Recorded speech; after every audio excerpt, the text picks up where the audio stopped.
ଯଦି କେହି ଚିହ୍ନା ଜଣା ଲୋକ ଆସି ଆପଣଙ୍କୁ କୁହେ 10,000 ଟଙ୍କା ଧାର ଦେବୁ, ଆଉ ଆପଣ ଭଲ କି ଜାଣନ୍ତି କି ଆପଣ ଯଦି ତାକୁ ଟଙ୍କା ଧାର ଦେଉଛନ୍ତି ତାହେଲେ ସେ ସହଜରେ ଫେରେଇବନି, ଆଉ ଆପଣ ତାକୁ ସହଜରେ ନା ବି କହିପାରୁନାହାନ୍ତି କାରଣ ଆପଣଙ୍କର ସେ ଚିହ୍ନା ଜଣା, ତାହେଲେ ଏ କେସ୍ରେ ଆପଣ ତାକୁ ନା କହିବେ କେମିତି ଯେଉଁଟା ତାକୁ ଖରାପ ଲାଗିବନି, ମାନେ ତାକୁ ଅସମ୍ମାନିତ ଫିଲ୍ ହେବନି, ଆଉ ଆପଣ ଆରାମସେ କହିପାରିବେ। ତାହେଲେ ଆଜି ମୁଁ ଆପଣଙ୍କୁ କହିବି କି ଆପଣ ଏ ଯେଉଁ ନା ଶବ୍ଦଟା କେମିତି ସହଜ ଉପାୟରେ କହିପାରିବେ 4 ପ୍ରକାର ୱେରେ।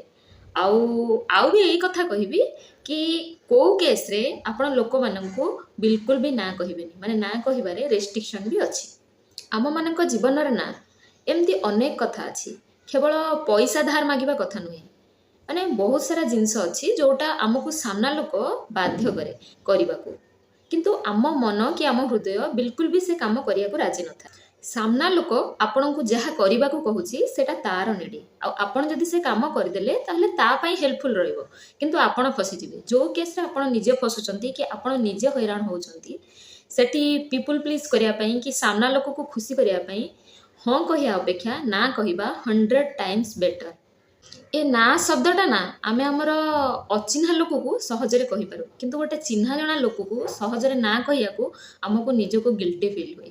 ଆପଣ ଯେତେବେଳେ ସାମ୍ନା ଲୋକକୁ ନା ଶବ୍ଦ କୁହନ୍ତି ସେତେବେଳେ ଆପଣ ଇମୋସନାଲ ବୁଲିଂର ବି ଶିକାର ହୁଅନ୍ତି, ମାନେ ଆପଣ ନା କହିଲେ ସାମ୍ନା ଲୋକ ରାଗିଗଲା, ରାଗିକିରି ଆପଣଙ୍କୁ କହିଲା କି ମୁଁ ତୋତେ ଗୋଟେ କଥା କହିଲି କିନ୍ତୁ ତୁ କଲୁନି, ତ ମୁଁ ହଇରାଣ ହେଲି ନା। ଆଉ ବେଳେବେଳେ ଆପଣଙ୍କ ନା ଶବ୍ଦ ଶୁଣି ସାମ୍ନା ଲୋକ କାନ୍ଦେ ବି, ମାନେ ତାର ଦୁଃଖ ଥାଏ ତ ସେ କାନ୍ଦେ, ସେ କୁହେ କି ତୁ କଲୁନି ତ ମୋ କାମଟା ହେଇପାରିଲାନି, ଯଦି ତୁ ହଁ ମାରି ଦେଇଥାନ୍ତୁ କି ମୋତେ ଟିକେ ହେଲ୍ପ କରିଦେଇଥାନ୍ତୁ ମୋ କାମ ହେଇଯାଇଥାନ୍ତା। ଆଉ ବେଳେବେଳେ କ'ଣ ହୁଏ, ସାମ୍ନା ଲୋକକୁ ଆପଣ ଯେତେବେଳେ ନା କୁହନ୍ତି ନା ଆଉ ତା କାମ ହେଇପାରେନି, ସେ ଆପଣଙ୍କୁ ବି ଦୋଷ ଦିଏ, ଇନଷ୍ଟେଡ୍ ଅଫ୍ ନିଜ ଭିତରେ ଦେଖେନି କି ମୋର କେଉଁଠି ଭୁଲ ରହିଲା କି ମୁଁ ଆଉ କେଉଁଠି ଟିକେ ଟ୍ରାଏ କରିଥିଲେ ମୋ କାମଟା ହେଇପାରିଥାନ୍ତା, ସେ ଏଇଟା ଦେଖେନି। ଯେହେତୁ ଆପଣ ନା କହିଛନ୍ତି ଆପଣଙ୍କୁ ସେ ବ୍ଲେମ୍ କରେ କି ତୋ ଯୋଗୁଁ ମୋ କାମ ଅଟକିଗଲା।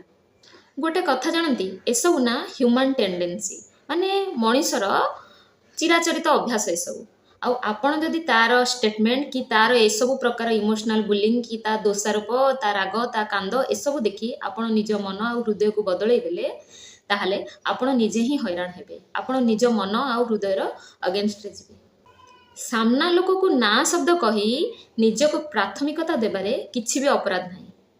ସବୁବେଳେ ନିଜ ଲାଇଫ୍ର ଭ୍ୟାଲୁଜ୍, ଯାହା ଆପଣଙ୍କ ଲାଇଫ୍ର ମୋଷ୍ଟ ଇମ୍ପୋର୍ଟାଣ୍ଟ ଥିଙ୍ଗ, ତା ଅଗେନଷ୍ଟରେ କେବେ ବି ଯାଆନ୍ତୁନି। ଯାହା ଆପଣଙ୍କ ଭ୍ୟାଲୁଜ୍ରେ ନାହିଁ, ଯାହା ଆପଣଙ୍କ ମନ କରିବାକୁ ରାଜି ନାହିଁ, ତା ପାଇଁ କେବଳ ଗୋଟେ ଜିନିଷ କହିବେ, ନା ଶବ୍ଦ। ସେଇଟା ଯେତେ ବି କଷ୍ଟ ହଉ କହିବାକୁ ଚେଷ୍ଟା କରିବେ। ତାହେଲେ ମୁଁ ଆଜି ଆପଣଙ୍କୁ କହିବି ଆପଣ ସହଜରେ ଲୋକମାନଙ୍କୁ ନା କହିବେ କେମିତି। ତ ଫାଷ୍ଟ ରୁଲ୍ ହେଲା ଆପଣ ସଫ୍ଟ ନୋ କୁହନ୍ତୁ। ସଫ୍ଟ ନୋ ମିନ୍ସ ଶାନ୍ତ ଭାବରେ ନା କହିବା ଷ୍ଟାର୍ଟ କରନ୍ତୁ। ଆପଣ ରିଜନ୍ ଦେଖାନ୍ତୁ ତାଙ୍କୁ କି ଦେଖ, ସେ 10,000 ଟଙ୍କାର ଏକ୍ଜାମ୍ପଲ୍ ବି ଆମେ ନେଇପାରିବା। ଆପଣ କହିବେ ଦେଖ ମୁଁ ତୋତେ 10,000 ଟଙ୍କା ଦେଇଥାନ୍ତି କିନ୍ତୁ ମୋର ଆଗକୁ କିଛି ଦରକାର ଅଛି ଯେଉଁଥିପାଇଁ ମୁଁ ତୋତେ ଦେଇପାରୁନି। ଆପଣ ଯେତେବେଳେ ଆରାମସେ ରିଜନ୍ ଦେଖି ଲୋକକୁ ନା କହିବା ନା, ସେତେବେଳେ ସେ ତାକୁ ହର୍ଟ ହେବନି। ଆଉ ଯଦି ଆପଣ ହଠାତ୍ କିନି ନା କହିଦେଲେ ତ ଲୋକମାନଙ୍କୁ ଲାଗେ ଯେ ମୋ ମୁହଁରେ, ମୁଁ ଘରକୁ ଏଣ୍ଟ୍ରି କରୁଛି, ମୋ ମୁହଁରେ କବାଟ ବାଡ଼େଇ ଦେଲା, ମାନେ ମୋତେ ଘରକୁ ଏଣ୍ଟ୍ରି କରିବାକୁ ଦେଲାନି କି ମୋତେ ଗୋଟେ ଜାବଡ଼ା ମାରିଲା ଭଳି ଲାଗିଲା। ତେଣୁକରି ଶାନ୍ତ ସ୍ୱଭାବରେ ନା କହିବାଟା ଚେଷ୍ଟା କରନ୍ତୁ ରିଜନ୍ ଦେଖେଇକି। ସେକେଣ୍ଡରେ ଅଲ୍ଟରନେଟିଭ୍ ଅଫର୍ କରନ୍ତୁ। ସେଇ 10,000 ଟଙ୍କାର ଏକ୍ଜାମ୍ପଲ୍ ଆମେ ନେବା, ଯଦି ଆପଣଙ୍କୁ ଜଣେ 10,000 ଟଙ୍କା ମାଗୁଛି ଆପଣ ସେଠି ଅଲ୍ଟରନେଟିଭ୍ ଅଫର୍ ଦେବେ। ମାନେ ଆପଣ କହିପାରିବେ ଦେଖ ମୋ ପାଖରେ ତ 10,000 ହେବନି, 2,000 ଅଛି, ତୋର ଚଳିବ କି 2,000 ହେଲେ? ଆପଣ ଅଲ୍ଟରନେଟିଭ୍ ଅଫର୍ ଦେଇପାରିବେ। ଯେଉଁ କେସ୍ରେ ଆପଣ ଜାଣନ୍ତି ସାମ୍ନା ଲୋକ ନେଲେ ମୋତେ ଫେରେଇବନି କି ମୁଁ ହଇରାଣ ହେବି, ସେ କେସ୍ରେ ଆପଣ ଏମିତି ଅଲ୍ଟରନେଟିଭ୍ ଅଫର୍ ଦେବେ। କି ଆପଣଙ୍କୁ ଜଣେ କହିଲା ଚାଲ କଫି ପିଇବାକୁ ଯିବା କି ଚା ପିଇବାକୁ ଯିବା, ଆପଣ ସେଠି କହିପାରିବେ ଦେଖ ମୁଁ ଆଜି ଫ୍ରି ନାହିଁ, କାଲି ଗଲେ ଚଳିବ କି ଏଇ ଦିନ ଗଲେ ଚଳିବ କି, ମୋର ଆଜି ଟିକେ କାମ ଅଛି। ଅଲ୍ଟରନେଟିଭ୍ ଅଫର୍ ଦିଅନ୍ତୁ, ଯେଉଁଥିରେ କ'ଣ ହୁଏ ନା ସାମ୍ନା ବାଲାକୁ ମାନେ ଡାଇରେକ୍ଟ ହର୍ଟ ହୁଏନି। ସେ ବୁଝେ ନାଇଁ ଆର ଯିବାକୁ ଇଚ୍ଛା ଅଛି କି ଆର କରିବାକୁ ମୋ ପାଇଁ ଇଚ୍ଛା ଅଛି, କିନ୍ତୁ ଯେହେତୁ ଆର କିଛି ଅସୁବିଧା, ଆଜି ଯାଇପାରୁନି କି ଏତେ ଆମାଉଣ୍ଟ ମୋତେ ଦେଇପାରୁନି, କିନ୍ତୁ ସେ ମୋତେ କିଛି ତ ଅଫର୍ କରୁଛି, ମାନେ ତାକୁ ଡାଇରେକ୍ଟ ହର୍ଟ ହୁଏନି। ତ ଆଉ ଗୋଟେ ଆମର ଥାର୍ଡ ରୁଲ୍ ହେଲା ଇମିଡ଼ିଏଟ୍ ପ୍ଲେସ୍ରେ ନୋ କୁହନ୍ତୁନି। ଟେକ୍ ୟୁ ଟାଇମ୍, ଆପଣ ନିଜେ ସମୟ ନିଅନ୍ତୁ। ମନେକର ଆପଣଙ୍କୁ ସେ 10,000 ଟଙ୍କା ମାଗିଛି, ଆପଣ ତାକୁ ହଠାତ୍ କିଛି ଆନ୍ସର ଦେବେନି, କହିବେ ହଁ ଠିକ୍ ଅଛି ମୁଁ ତୋତେ ପରେ କହିବି କ'ଣ ହେଉଛି। ତ ଆପଣ କ'ଣ କରିବେ, ଆପଣଙ୍କ ଟାଇମ୍ ନେବେ, ଆରାମସେ ତାକୁ କହିବେ କି ଦେଖ ମୋର ଏୟା ଅସୁବିଧା ଅଛି କି ହେଇପାରିବନି, ମୁଁ ଭାବୁଥିଲି କିନ୍ତୁ ଦେଖିଲି ଯେ ମୋର ଅସୁବିଧା ଅଛି। ତ ଆପଣ ଟାଇମ୍ ନିଅନ୍ତୁ। ଟାଇମ୍ ନେଲେ ନା हुए तो सामना लोक बुझीज कि मुझे मागिली आर दबाक इच्छा नहीं कि आर किसी प्रोब्लेम अच्छी ताकू जो समय मिले ना से भितर तो आउ कौटू जोगाड़ करदेव। हाँ केवल टंका मागिबा कथा नुहे एमती जीवन में बहुत सारा जिनस अच्छी जो आपणकर हाँ कह इच्छा नहीं ना केस टाइम नियंतु टाइम नेले आपन को भी भाविबा को समय मिलिबो आपन देबे कि न देबे डिसीजन मेकिंग करिया को टाइम मिलिबो आ ताकू भी टाइम मिल जिवो से अलगा आड़ कोठू जोगाड़ करि परिबो कि तार प्रॉब्लम सॉर्ट आउट हे जिवो। ठीक अछि ताले टेक योर टाइम। आउ हमर फोर्थ रेला टेक इमोशन केयर माने आपण डायरेक्ट ना कहबेनी जदि आपन को जने के हेल्प मागुची आपण से केस रे कहि परिबे देख मु तते हेल्प करि पारि थांदी तोर एटा असुविधा मु बुझुची माने आपण भितरु तापाई दुखी हुअंतु कि इमोशन फील करंतु कि देख मोर इच्छा किंतु मु करि पारुनी आपण इमोशनल केयर करंतु किंतु जदि आपणकर ना कहया इच्छा अछि आपण करि परिबेनी से जिंस आपण एमती इमोशनल केयर करी सेठी अवॉइड करि परिबे। तो ए थिला हमर 4 प्रकार वे आपण ना शब्दटा केमिति कहबे आ ए ना कहया पई रेस्ट्रिक्शन भी अछि। रेस्ट्रिक्शन माने एमिति केतरा जगह अछि जो प्लेस रे जतबेले लोक आपण को हेल्प मागुचंदी पैसा हो लोक हिसाब रे माने तांको पाखरे ठिया हवा को से प्लेस रे आपण कदापि ना कहिबे।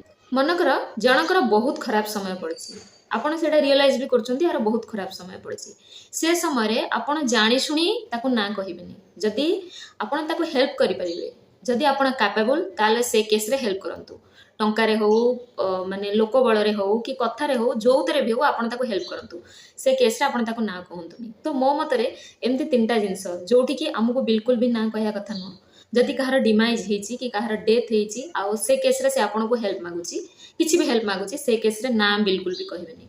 सेकंड केस कहार झियो बाहागर जदि कहार झियो बाहागर अच्छी से सेति में आपण को टंका हिसाब रे हेल्प मागुची कि किछि काम करिया को हेल्प मागुची से केस रे आपण बिल्कुल भी ना कहबेनी। आउ थर्ड केस हैला मेडिकल केस मनकर कहार के हॉस्पिटलाइज हेची देह बहुत खराब कि कहार देह खराब अछि से एडमिट करिया पे ताको पैसा दरकार ए केस रे भी आपण केबे भी ना कहबेनी कि जदि से आपण को कुए टिके तोर गाड़ी अछि ना आस मत टिके छाड़ी देबू से केस रे भी आपण ना कहबेनी। कारण आपण जानते लाइफ रे ना माने एमिति किछि किछि सिचुएशन आसे जोठी माने जोटा अति निडी आपण सेठी सामना लोक को केबे भी हट करिवेनी जानि जानि केबे भी खेलिवेनी ता सहित कारण आपण जदि खेलिबे ऊपर भी के जने से सब को वाच करूची आ तार रिजल्ट मिलि जिवो। तेणु करी मोर रिक्वेस्ट ए तीनटा जगह रे आपण लोक मान को केबे भी ना कहबेनी कहार जदि डिमाइज हेची कहार झियो बाहागर थर्ड रे के जदि हेल्थ इश्यू कहार अछि कि मेडिकल माने हॉस्पिटलाइज हेची से केस रे आउ भी दीटा रेस्ट्रिक्शन आर अच्छी आपण जानि जानि ना काहा को बेसी समय वेट करेबेनी माने हाँ मारिकी रखिचंती से आपण को भरोसा रे अछि आ एंड मोमेंट रे आपण ताको ना कहि देले एमिति बिल्कुल भी करिवेनी। जदि आपणकर इच्छा नाही कि किछि भी प्रॉब्लम आपणकर आपण करि परिबेनी तो अल्प टिके टाइम नै कि ताको हाँ कि ना कहि देबे गोटे दिन टाइम नै गले माने सिचुएशन अनुसार टाइम नै ताको हाँ कि ना कहि देबे कहिना बेसी समय वेट कले बिचारा आपण को भरोसा रे थिबो आ एंड मोमेंट रे आपण कोठू ना शब्द सुनी से हैरान हबो। एठी मोर आउ भी गोटे सजेशन रहिबो हेल्प मागुथिबा लोक पई हेल्प मागुथिबा लोकों पई मोर ए सजेशन आपण भी सामना वाला रो मजबूरी को बुझंतु से कोन पई करिया को राजी नै कि कोन पई दबा को राजी नै समस्त लाइफ रो ना वैल्यूज थाए समस्त व्यूज भी डिफरेंट कारण ह्यूमन ये मत तो भिन्न भिन्न रहिबो आपण को मत रे जहा ठीक जरूरी नुहे कि सामना वाला मत रे भी से जिंस ठीक हबो। तो आपण भी सामना वाला रो मजबूरी तार निडी तार न दबार पणिया तार ना कहिबार पणिया को आपण भी रियलाइज करन कारण जबरदस्ती भी काहाटारू हेल्प नबा गोटे प्रकृत मनुष्यर परिचय नुहे। आउ ना कहूथिबा लोक मानक पई मोर एटा सजेशन आपण निजको केबे भी गिल्टी फील करंतुनी ना कहि सारला परे कारण आपण ना कहि सारला परे सामना लोक आपण को केमिति भाबिबो न भाबिबो केमिति रिएक्शन दबो न दबो सेटा तार माइंडसेट एटा आपणकर किछि जायस नै एथिरे ताले गिल्टी फील करिया बंद करंतु जहाँ आपण को मूल्यबोध रो बाहरे जहाँ आपण को वैल्यूज रो बाहरे जहाँ आपण को मन हृदय करिया को राजी नहीं से काम बिल्कुल भी करंतुनी। आशा करुची आज वीडियो आपण को पई बहुत हेल्पफुल रहइबो। जदि मो वीडियो आपण को भल लागे ताले वीडियो को लाइक देबे वीडियो रे कमेंट करिवे आ निज सांग मानक सहित शेयर करिवे आ मो चैनल को सब्सक्राइब करि नथिले सब्सक्राइब करिवे। रहुची नमस्कार।